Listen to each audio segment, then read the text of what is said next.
বাংলাদেশে গণ অভ্যুত্থান হয়ে যাওয়ার পরেও এত বড় দুঃসাহস এই বাহিনীগুলোর কোত্থেকে আসে? পুলিশের এত বড় সাহস কোত্থেকে আসে? সেনাবাহিনীর এত বড় সাহস কোত্থেকে আসে? তারা কি গত বছর কোনো শিক্ষা নেয় নাই যে বাংলাদেশের জনগণ যারা জেগে উঠেছে, যারা এখনো প্রতিদিন এবং প্রতি রাতে এই দেশের স্বাধীনতা এবং সার্বভৌমত্বকে পাহারা দিচ্ছে, তারা যৌথ বাহিনীর ট্যাঙ্কের সামনে দাঁড়াবে? আপনারা যদি আমাদেরকে শত্রু বানান, আপনাদের সার্বভৌমত্বের পোশাক এই দেশের মানুষ কেড়ে নেবে, ছুঁড়ে ফেলে দেবে। এই সেনাবাহিনী, এই যৌথ বাহিনী, এই পুলিশ ট্যাক্সের টাকা দিয়ে পালবার কোনো দরকার নাই, এদেরকে প্যাকেট করে ভারতে পাঠিয়ে দেন।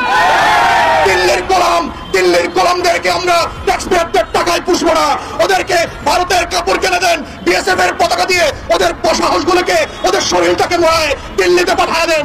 আমরা আজাদির বাংলাদেশে কোন গোলামকে প্রজাতন্ত্রের কর্মচারী হিসেবে দেখতে চাই না।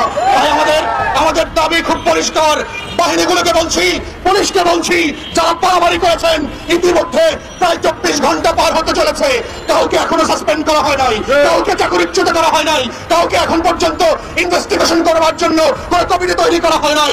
ইতিমধ্যে এই 24 ঘন্টা পার হওয়ার আগে যদি আপনারা না করেন, বাংলাদেশের গণ অভ্যুত্থানের সকল শক্তি একত্রিত হয়ে যৌথ বাহিনী এবং পুলিশের বিরুদ্ধে দাঁড়াবে।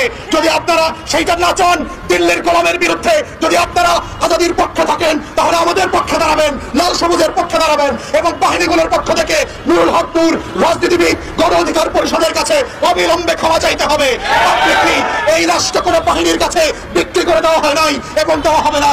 আমাদের এই গণ অভ্যুত্থানের লড়াই চলছে এবং চলবে। আমরা মুগ্ধের মতো করে, আমরা আবু সাইদের মতো করে, নাফিয়ানের মতো করে পাড়ায় পাড়ায়, মহল্লায় মহল্লায় পানি বিতরণ করতে করতে, বুকচি দিয়ে দিয়ে এই দেশের স্বাধীনতা অক্ষুণ্ণ রাখবো ইনশাআল্লাহ। সবাইকে সেই লড়াইতে পাশে থাকবার আহ্বান জানিয়ে আমার বক্তব্য শেষ করছি। আসসালামু আলাইকুম।